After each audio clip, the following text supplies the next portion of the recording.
नमस्कार मित्रांनो, आजच्या या व्हिडिओमध्ये तुमचं खूप खूप स्वागत आहे। आजच्या या व्हिडिओमध्ये आपण SIR फॉर्म कसा भरायचा ते समजून घेणार आहोत। चला तर मग सुरुवात करूया। आपल्याला आपल्या BLO कडून एक फॉर्म प्राप्त झालेला असेल ज्याचं नाव SIR फॉर्म आहे।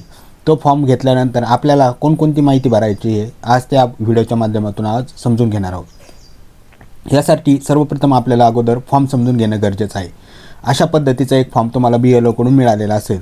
या फॉर्ममध्ये थोडा बदल असू शकतो, कारण या फॉर्ममधील भाग क्रमांक 1, भाग क्रमांक 2 व भाग क्रमांक 3 अशा पद्धतीचे 3 भाग आहेत। बघा, या ठिकाणी 1 आहे, 2 आहे हा, व त्यानंतर हा भाग क्रमांक 3 आहे। तर कधीकधी भाग क्रमांक 1 हा वरती असू शकतो, भाग क्रमांक 2 देखील वरती असू शकतो आणि भाग क्रमांक 3 हा खाली असू शकतो। अशा पद्धतीने असणार आहे, परंतु माहिती एकच आहे। आपल्याला हा फॉर्म भरून घ्यायचा आहे। त्यासाठी आपण आता सुरुवात करूया। बघा मित्रांनो, तुम्हाला अशा पद्धतीचे एक फॉर्म प्राप्त झालेला असेल। यामध्ये तुम्हाला स्वतःचं नाव, एपिक कार्ड क्रमांक म्हणजे मतदान कार्ड क्रमांक आणि पत्ता अशी सर्व माहिती तुम्हाला या कॉलममध्ये अगोदरच छापलेली मिळणार आहे। त्यानंतर तुमचं नाव ज्या मतदारसंघामध्ये आहे, ज्या मतदार यादीमध्ये नाव आहे, ज्या मतदारसंघाच्या लोकसभा या विधानसभा क्षेत्रामध्ये नाव आहे, ती माहिती देखील तुम्हाला इथे छापलेली मिळणार आहे। आणि त्यानंतर या ठिकाणी एक QR कोड असणार आहे जो ऑलरेडी प्रिंट झालेला असणार आहे। आणि इथं तुमचा जुना फोटो जो की मतदार यादीमध्ये आता सध्या फोटो आहे तो फोटो तुम्हाला इथं असणार आहे। आणि आता इथं तुम्हाला काय करायचं बघा, या कॉलममध्ये तर तुम्हाला या ठिकाणी फोटो चिटकवायचा आहे। जो तुमचा सध्याचा नवीन फोटो आहे, पासपोर्ट फोटो तुम्ही काढून घ्यायचा आणि या ठिकाणी चिटकवायचा। अशा पद्धतीने हा पहिल्या कॉलममधील सर्व माहिती भरून घ्यायची। त्यानंतर आता पुढे जाऊया आपण। बघा आता तर ही माहिती काही फॉर्ममध्ये 3 नंबरच्या कॉलममध्ये दिलेली आहे। आता या ठिकाणी 1 नंबरला दिलेली आहे। तर ही माहिती आपल्याला सगळ्यांनाच भरायची आहे। ज्याचं 2002च्या मतदार यादीमध्ये नाव होतं त्यांनी देखील भरायचे आहे, आणि ज्यांचं नाव मतदार यादीमध्ये नव्हतं त्यांनी देखील ही माहिती भरायची आहे। तर पहिला कॉलम आहे बघा जन्मतारखेचा। तर जन्मतारीख आपल्याला दिवस, महिना व वर्ष अशा पद्धतीने टाकून घ्यायची आहे। त्यानंतर आधार क्रमांक टाकायचा आहे। इथं तुमचा आधार क्रमांक टाकणे तुम्हाला ऐच्छिक आहे, परंतु आपण या ठिकाणी आधार क्रमांक टाकून घ्यायचा आहे। त्यानंतर तुमचा मोबाईल नंबर जो चालू सद्यस्थितीमध्ये आहे तो मोबाईल नंबर इथं टाकायचा आहे, लिहायचा आहे। त्यानंतर तुमच्या वडिलांचं किंवा पालकाचं नाव। आता बघा, तुम्हाला या ठिकाणी तुमच्या वडिलांचं नाव लिहायचं आहे। त्यानंतर वडिलांचा इपिक नंबर लिहायचा आहे। इपिक नंबर म्हणजे काय, तर मतदान यादीतील किंवा मतदान ओळखपत्रावरील जो मतदान ओळखपत्र क्रमांक आहे तो लिहायचा आहे। त्यानंतर आईचं नाव लिहायचं आहे। आईचं नाव देखील आपल्याला या ठिकाणी लिहिणं गरजेचं आहे। त्यानंतर आईचा मतदार यादीतील जो इपिक नंबर आहे म्हणजे मतदान कार्ड क्रमांक आहे तो लिहायचा आहे। त्यानंतर पत्नीचे नाव आपल्या मतदार यादीमध्ये असेल तर ते लिहा, नसेल तर नाही, हरकत नाही लिहिली तरी। त्यानंतर पत्नीचा इपिक क्रमांक लिहायचा आहे, म्हणजे पत्नीचा मतदान कार्ड क्रमांक देखील आपल्याला लिहायचा आहे। ही माहिती तुम्हाला कुठं मिळणार आहे, तर तुम्ही तुमच्या गावातील जे BLO आहेत त्यांच्याशी संपर्क करून ही माहिती प्राप्त करून घ्यायची, उपलब्ध करून घ्यायची आणि इथे लिहायची आहे। आता बघा 2 नंबरचा जो कॉलम आहे त्यामध्ये आपल्याला कोणती माहिती भरायची आहे, तर बघा मागील विशेष संक्षिप्त पुनर्निरीक्षण या SIR मधील मतदार यादीमधील मतदाराचा तपशील। म्हणजे तुमचं नाव 2002च्या मतदार यादीमध्ये असेल तर तुम्हाला ही माहिती भरायची। समजा असं समजून घ्यायचं आहे की 2002ला आपण 18 वर्षाचं पूर्ण होतो आणि आपलं मतदार यादीमध्ये नाव होतं, तेव्हाच आपल्याला ही माहिती भरायची आहे। जर नसाल तुम्ही 18 वर्ष पूर्ण, त्यानंतर जर तुम्ही 18 वर्ष पूर्ण करून मतदार यादीमध्ये झाला तर तुम्हाला या पुढील कॉलममधील माहिती भरायची।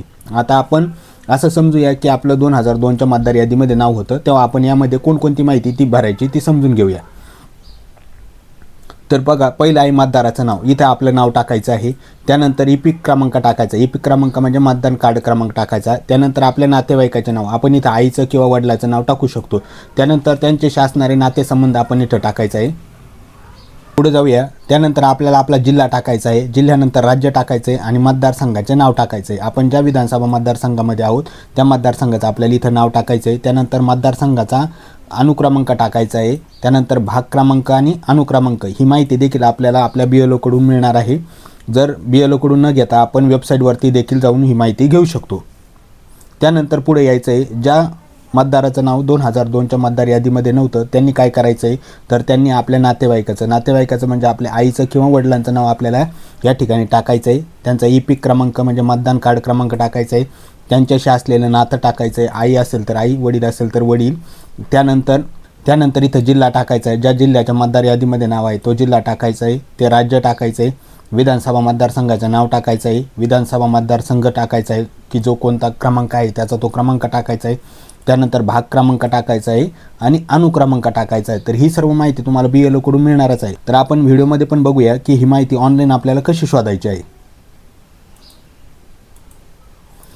कोणतेही एक वेब ब्राउझर आपल्याला ओपन करायचं आहे। वेब ब्राउझर ओपन केल्यानंतर आपल्याला वोटर ECI हे नाव सर्च बॉक्समध्ये टाकायचं आहे।